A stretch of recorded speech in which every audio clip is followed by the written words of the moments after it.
10 years ago, Anthony Lacavera set out to shake up the telecom industry in Canada by founding the upstart Wind Mobile. 9 years later, Wind Mobile was sold for $1.6 billion.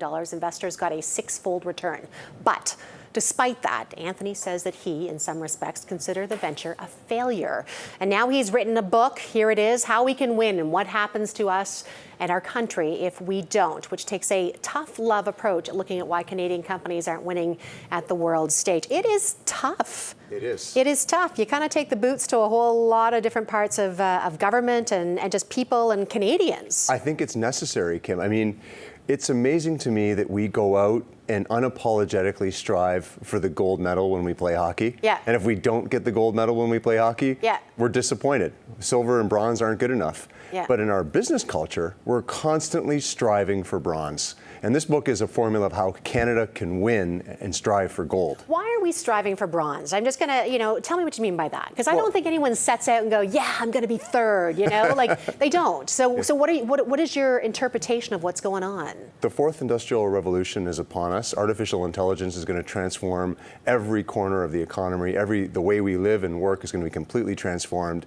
And in order for Canada to be prosperous long term, we have to own something from a technology perspective. We have to have a globally dominant or several globally dominant, ideally several, large companies that are exporting technology. We have to break out of being a branch plant economy for foreign multinationals. So we have big US technology companies already up here. We're trying to woo Amazon now and bring them in. And that's not the right formula for long-term success. Our homegrown technology companies have to aim for global dominance. It's not enough to just be a domestic supplier. But what's missing? Why aren't we? I mean, you talk about here, and I know you've got tons of stats and great interviews in here. You talk about how the World Bank says Canada is the second best country in the world for starting business, but then it's like, we stall. Yeah. We so stall. Why? We exit early. We don't have enough scale-up funding available. So it's just VC? Is that all it is? Well, once we get companies out of the gate, which we're great at doing, by the way, the incubator and accelerator ecosystem is fantastic across Canada now. We get them out of the gate, though, Kim, and then we fail to give them the real scale-up funding that they need to accelerate their growth and rise to global prominence and export successfully. So we've got a couple of examples out there now that are working. Hootsuite, Shopify, these are companies that are really actually on a solid financial footing and scaling globally. But think about what they're up against. Think about when they're up against companies like Amazon, in the case of Shopify. It's really a challenge for them to continue to rise to global prominence if we don't feed them the funding and the talent that they need to continue to scale here in Canada. It's funny because I was going through it, and I think for people who have worked in, I'll say, the community, meaning tech or VC, and you've got some names in here like, Wattpad or Hubba and D-Wave, and they're names I think people who work may know about, but I'm going to bet that a lot of people have never heard of them, and I think that's part of the problem. This is a huge part of the problem. We don't celebrate our successes. If we walk outside on Queen Street here right now, we could find everyone will know Elon Musk, they'll know Mark Zuckerberg, most of them will know Bill Gates, a lot of them will know Larry Page. How many of them will know the founder, Jody Rose, of D-Wave? The quantum computer, the only working quantum computer, and it's Canadian. But how do you fix that? I think it's about celebrating our own successes. But how do you celebrate? We're just too modest. Yeah. We're too modest. We have this idea that being loud and proud is an American way to approach things. But that modesty that we have comes at a huge price, because now we're competing against the world. And entrepreneurs around the world are looking for the best place to locate their company. They're looking for global prominence, and they're not going to locate in Canada if our culture doesn't lend it to celebrating the successes that they can have here. It's hard though, because you're asking. I mean, I think you nail it in saying it's a cultural thing, but that's you don't just change the culture, right? I mean, so it's hard. Well, and there's so many great things about Canada, right? What's amazing about this place and why so many people want to come here is we're open, we're kind, we're tolerant, we're diverse, we have a pluralistic population, a really well-educated population, fair and strong healthcare system, strong democratic institutions, fair and modern healthcare. I mean, are we too comfortable?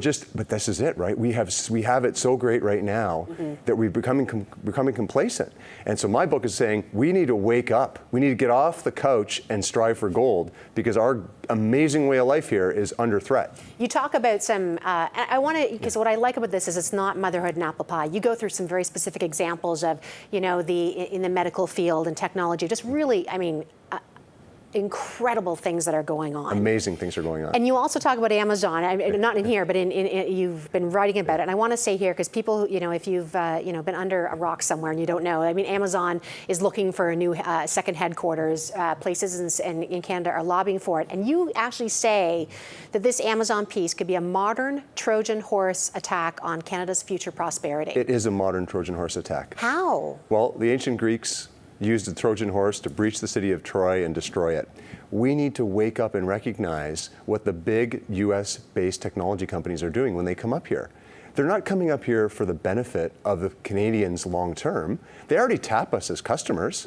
Everyone in Canada is already a customer of Google, Apple, Facebook, Amazon, Microsoft. Probably all 5 of them in a lot of cases, but at least 1 or 2 of them. So they already tap us as customers. So why are they coming up here? And in my opinion, they're coming up here to identify our top talent, recruit them to their organization here in Canada locally, pay them less than they would have to in the United States, and then the real stars that rise to the top, they're going to relocate them to the US. I mean, it's a great growth plan for America. It's a great growth plan for those companies and their shareholders, which are predominantly foreign shareholders. It's not a great growth plan for Canada. I've got 30 seconds. So what is the great growth plan for Canada? What do you do? We aspire for gold. We get off the couch and use our smarts. One of the people we talked to for the book actually said to us, Canada is like a kid with great genetics, but that doesn't ever exercise. We just got to get off the couch and use our smarts and creativity and go for gold. But how do you, so just in 10 seconds, what does that mean? Like tactically, what do I do? I'm fired up. Now what? Aim for the top. Know that you can do it. Know that you can win. Know that you can own the category that you're operating in. Whatever business you're in, don't think of it as a small business. Think about ways to export and own your market globally. Anthony, a pleasure. Thank you. Thank you, Kim. Anthony Lacavera, he's founder of Win Mobile and co-author of a new book, How Can We Win and What Happens to Us and Our Country If We Don't.